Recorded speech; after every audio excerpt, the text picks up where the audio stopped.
Hello and welcome. Today I just wanted to make a video on the various sorts of weapon tixes that we're getting in Granblue in the 10th anniversary. I've been getting a lot of questions about these, and I just wanted to put out a quick video to explain some of them and what your best choices for them might be. There's a lot of things to cover. I will not cover each individual weapon because there's just too many, but what I will do is point out all the good things, so you don't have to go through and research yourself. So if you have any questions, leave it in the comments. Otherwise, let's get right to it. All right, so first up, the birthday weapon ticket.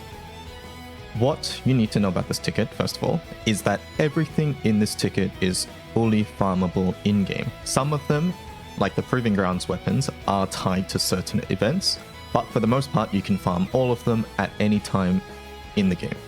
So you can consider this ticket a shortcut ticket, something you can use to skip farming that particular raid.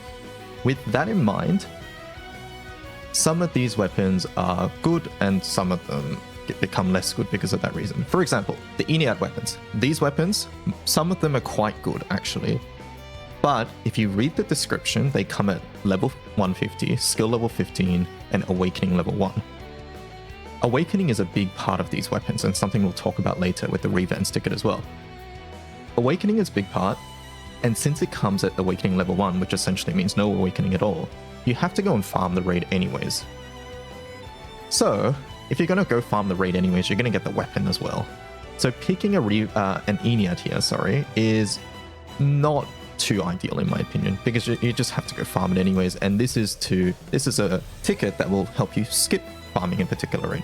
So despite there being decent Ennead weapons, I don't think the Ennead weapons are a good overall pick. Alright, so my main top 3 picks for this weapon ticket are, in the Menace tier, Agonize. Agonize is a weapon that's used for Dark, mainly to boost your skill damage. It's an incredibly powerful weapon that synergizes really well with top meta Dark characters at the moment. You don't need any additional farming, and best of all, you don't have to go farm the raid itself. Anima Animus is not a great raid to farm. I think if you ask anybody who's ever farmed that raid, everyone will tell you that raid sucks. So picking Agonize and skipping all of that is great. You can use up to 2 of these in the grid, and since you can use the weapon ticket 3 times, picking 2 Agonizers, if you don't already have Agonizers, is an amazing choice. So Agonize there. Next up, in the Ancestral Weapons tier. So these are the Dragon Weapons. The Dragon Weapons, there's 2 I'd like to point out here, and an honorable mention to another one. So Fidel Spine. Again, another Dark weapon. This is a Dark Sword. It boosts your charge attack damage. Fidel isn't too bad to farm, but the blue chest, the way it works in Dragons, can be a little annoying if you don't know how it works. But Fidel, it's a good weapon. Raid is relatively harder to farm, so picking Fidel Spine, pretty good. Again, with this weapon, you use mostly up to 2 copies in a grid. If you're choosing Agonize and Fidel, I would choose maybe 2 Agonize, 1 Fidel, because the Fidel you can equip as main hands, you can use 1 in the grid, it's okay. Yeah. So Fidel Spine, very good. Iwia Beak. This weapon, also very good. It's a big attack mod for your wind allies, normal attack, which makes it pretty good, but it also gives wind allies supplemental skill damage. A lot of wind characters tend to have skill damage, like Valentine's Grimnia, Yukata Vampy, other characters that I can't think of at the top of my head, but there's a lot. And this weapon will synergize well with them. Even if you aren't using skill characters, the normal attack boost is quite good. It's less impactful than something like fully uncapped Bahamut weapons, but if you have any type of skill damage in your team, Iwia Beak probably wins out because of the skill damage boost. So this weapon's also very good. Earlier I mentioned 1 honorable thing. I guess there's 2 actually. Galleon's Jaw is decent, but only really for charge attack teams. Charge attack in Earth is quite prevalent, so picking this weapon can be quite good. Due to Kaim, the Evoker, generally only 1 Earth weapon is used per grid, unless you are Primal, in which case you don't really use this weapon anyways, but yeah. So because of that, you only really need one of these. Oh, I forgot to mention, but EWBQ you want 2 of as well. All right, and then Wamdus you want 2, but this weapon is used at the moment, but with the M3 raids coming up very soon, it might not be used anymore, and there is the alternative gacha option in Gabriel's Dagger, Gospel of Water and Sky. So keep that in mind. I don't think these are as good picks, but if you don't have these and you have the other stuff that I've mentioned, which are like Beaks, Spines, and Agonize from before, then maybe it's a consideration. All right, next. Outside of these, I think all the choices become less good. Regalia, there is... actually, I did forget about these. Sorry. Regalia weapons. Nilakantha and... where are we? Coruscant Crozier. Both of these weapons are quite good, but like I mentioned, M3 changes are coming soon. These weapons are good right now, but they might not be good in the future. But it's something you can consider if you don't have them. I will note that this weapon ticket lasts until next year, February, so you have the option of waiting for the M3s before you pick this weapon ticket, so just keep that in mind. But at the moment, Nilakantha and Coruscant Crozier are both very good weapons. Outside of those, there's other weapons, the M2 weapons that are quite good here, but you can farm them relatively easily, so I wouldn't worry too much about it. Nilakantha and Coruscant Crozier, the M2.5 weapons, which they're commonly referred to as, have a lower drop rate, so they're a little harder to farm. Xeno weapons, these are easy enough to farm. I don't think it's worth picking them. Primal weapons, none of these are good. Don't worry about them. In the past, people... oh wait, no, Scales isn't even here. Where is Scales? Scales is an epic. In the past, people mentioned Scales, but yeah, no, this weapon's not that great. So, skip Primal, skip Epic as well. Oldhim Primal, AES, so Ancient Exarchs, Ancient Oberon, Ancient Perseus, are all relatively core grid pieces, but again, M3 changes are coming soon. So if you're picking these, maybe hold off. Ancient Nalakuvara is used in Wind Burst because of its weapon skills, but outside of that, it's not really used too much at all. And then, what have I missed? Proving Ground weapons. These come at 4-star, and they can be uncapped to 5-star and have Awakening, which you can do none of if you get these here. So despite some of these being okay main hands particularly, I don't think it's worth picking Proving Grounds weapons at all. Malice weapons I skipped, but there's nothing worth talking about here as well. Alright, I think that's about it. So, moving on. Next, we have these tickets here. So, these ones do not last till next year. These ones you have to pick by April 10th, so keep that in mind. The other ticket that we just talked about prior, those ones last for 1 year. These ones only last till April. So don't leave these, otherwise they will disappear. Right. But that being said, 6 dragons, wait till the end of roulette. If you wanted to know which dragon is the best, there is no real answer to that. All of them are good. All of them are used in their respective elements. They're all equally core in each respective element. So pretty much pick whichever one you want or whichever element you want to prioritize.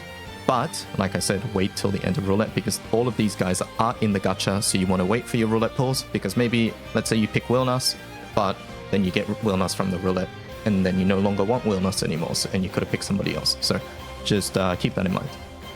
Let's talk about Superlative. Superlative weapons.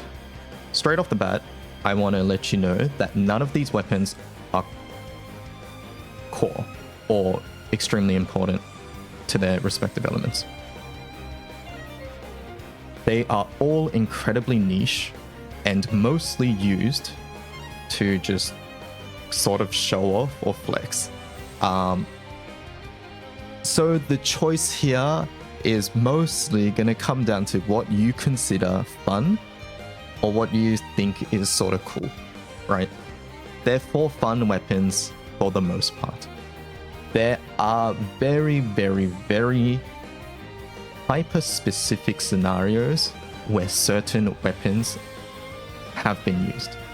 And for those weapons, it's really only Sky Piercer here and Excalibur here.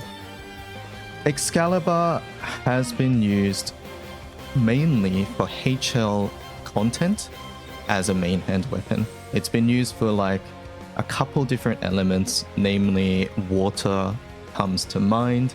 I think some other elements have used it as well, but for the most part, you can replace this weapon with other weapons as well, and your setup won't be too different.